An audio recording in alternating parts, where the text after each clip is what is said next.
Konnichiwa and welcome to episode 78 of the Leadership Japan series. And I'm your host in Tokyo, Dr. Greg Story, president of Dale Carnegie Training Japan, and much more importantly, you are a student of leadership, highly motivated to be the best in your business field.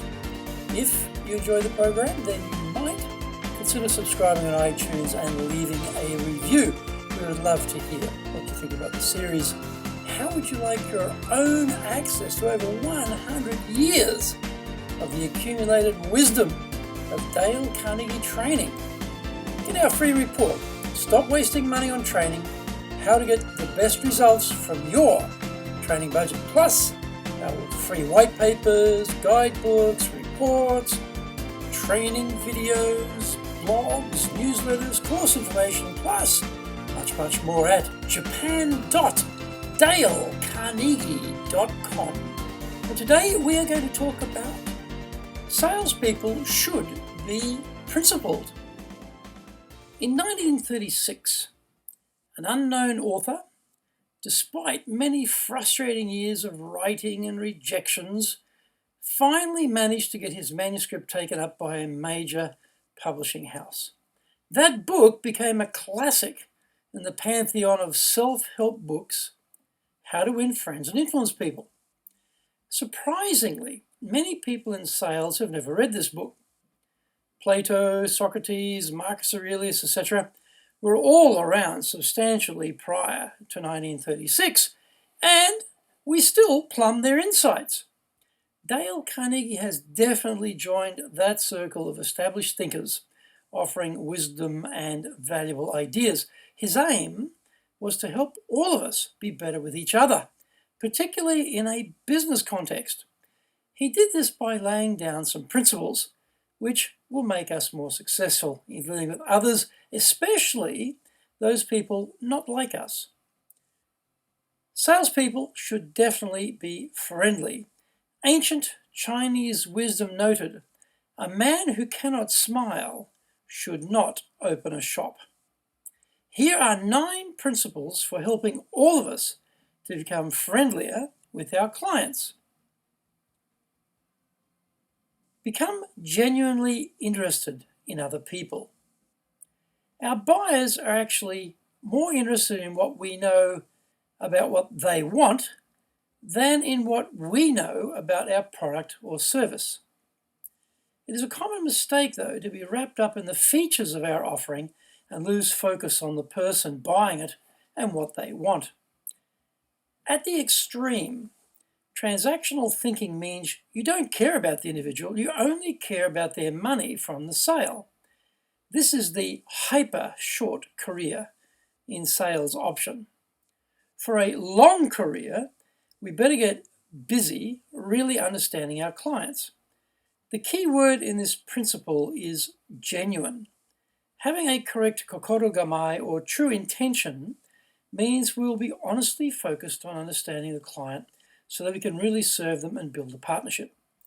We must be fully focused on their success, because wrapped up inside that outcome is our own success. Talk in terms of the other person's interests.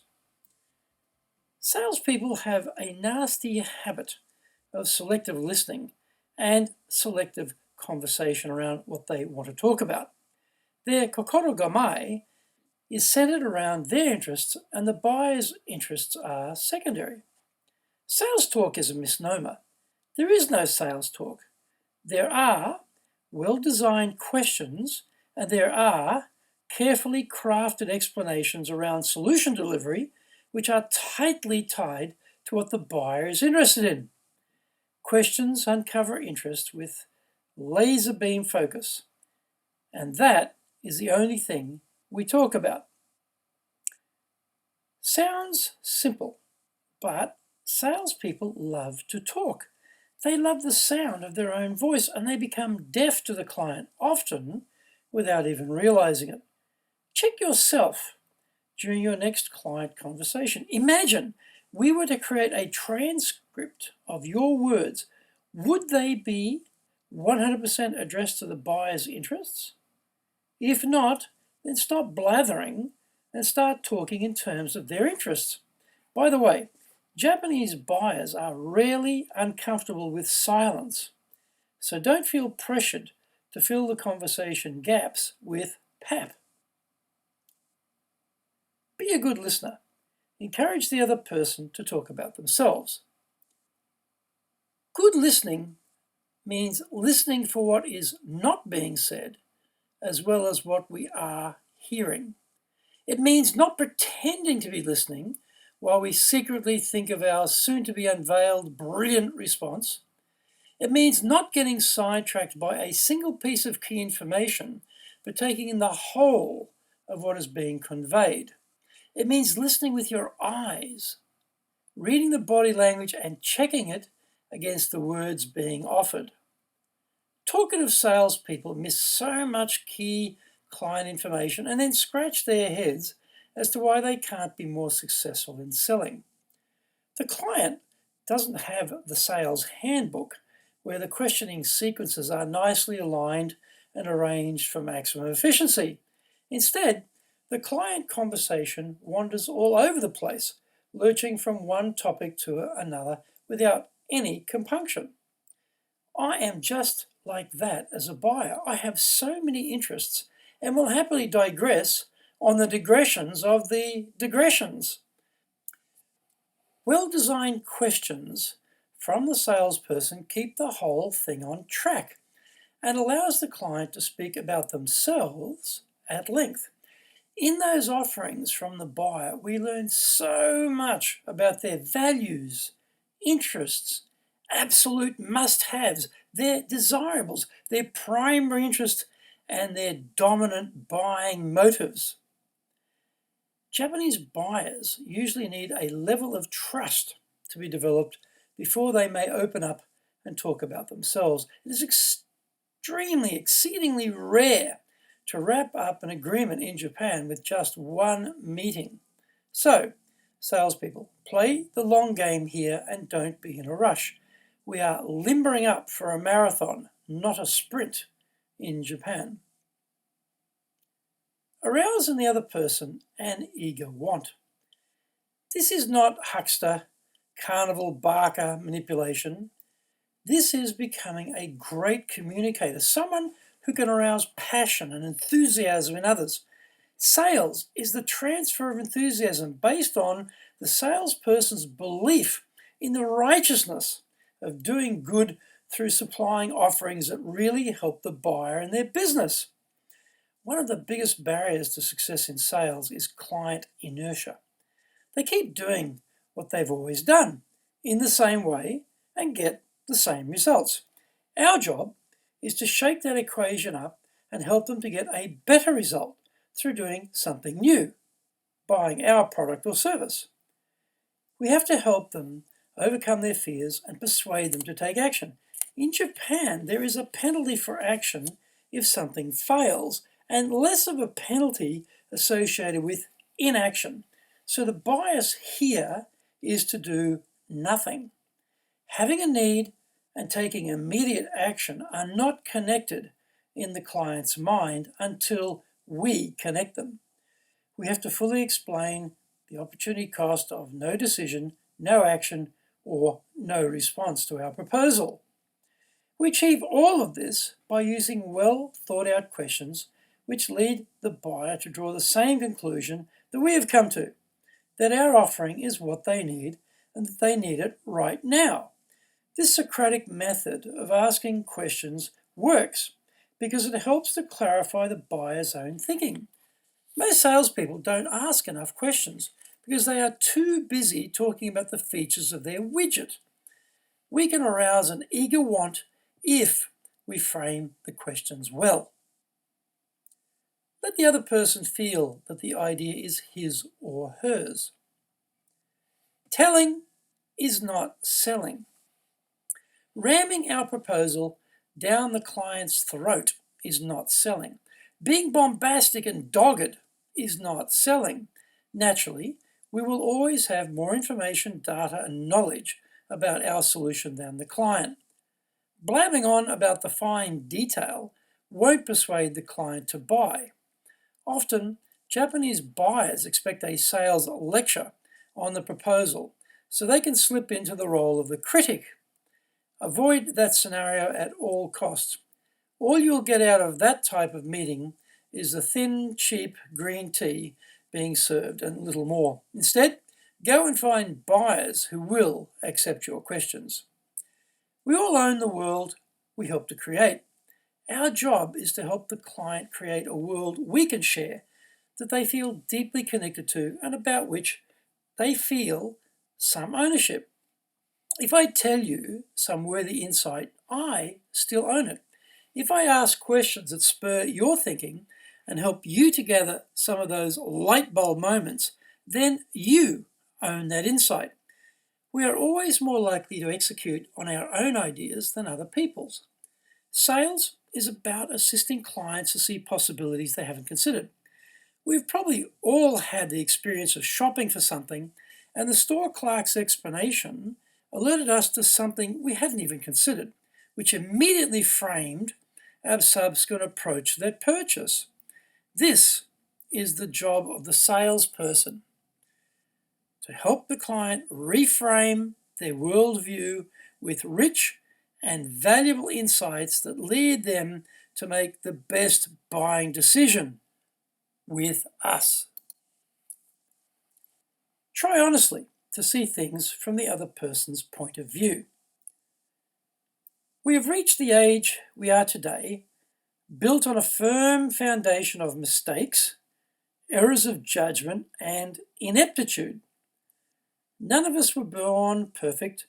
We had to fail in order to learn what not to do as well as what to do. We were not brilliant from the start with new tasks. We had to spend time to master the new and unfamiliar.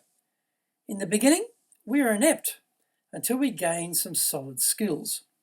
In other words, we are all hauling around prejudices, biases, painful memories, and firm views on the world built on our foundation of hard-won experiences. Salespeople trying to inject their views into this construct will feel like they are trying to penetrate a block of marble. Education, in the original Greek, meant to draw out, not inject in information and ideas. We should embrace the classics and, like Michelangelo, draw the hidden David out of the marble. In order to be successful in doing this, our communication skills are required to have empathy, to really get deep with the client's worldview and experiences. We need to understand their concepts creation platforms, which reveal who they are today.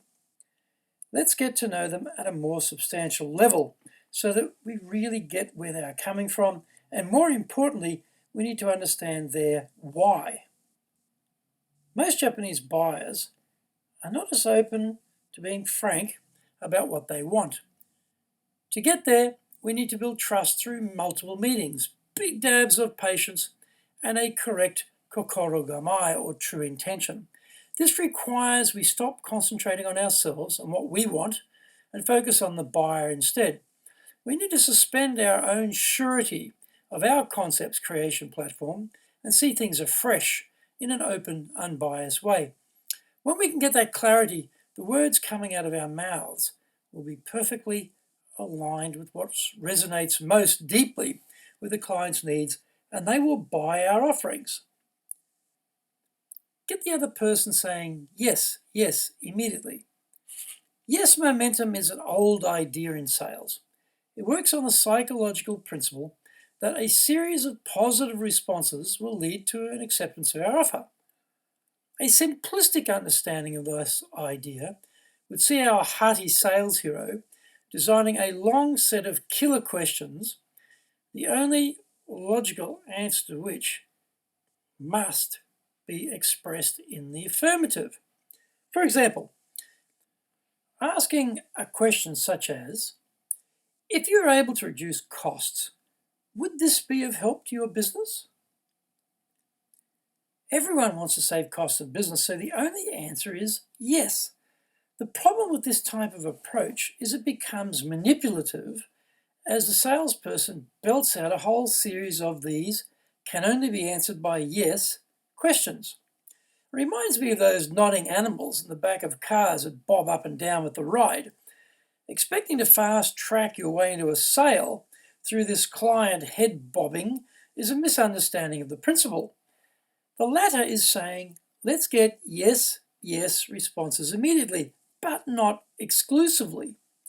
In the Japanese language, hai means yes, but this is the yes of I hear you, not the yes of I agree with you. We need to understand this and ask the question in a way that differentiates between the two responses. We do want to design questions that help the buyer clarify their thinking about our proposition. We should start with one or two yes questions that narrow the focus down to a positive investigation of the value of our solution when judged against all the alternatives. It should not become a yes fest though. After getting some positive responses, we should begin asking the why behind the response. This helps us to dig deeper into the drivers of an affirmative decision. Clients, as mentioned, will wander all over the prairie once they get going, so we have to shepherd them back on topic. A good way to do that is to ask a closed question to which they can easily answer yes. Now, we can keep the conversation moving in the right direction without the whole process being manipulative. Yes, momentum, yes, but in moderation is the better approach. Be sympathetic with the other person's ideas and desires. Understanding the dominant buying motive of the buyer is the holy grail of sales. Of course, we need to know the primary buying motive, the what, but to really serve the client, we need to know the why. In particular, how will this buying decision advance their career or their business? Where can we fit in to become a booster for their success? Risk aversion is a strong emotion in all of us, especially among Japanese buyers concerning the buying process.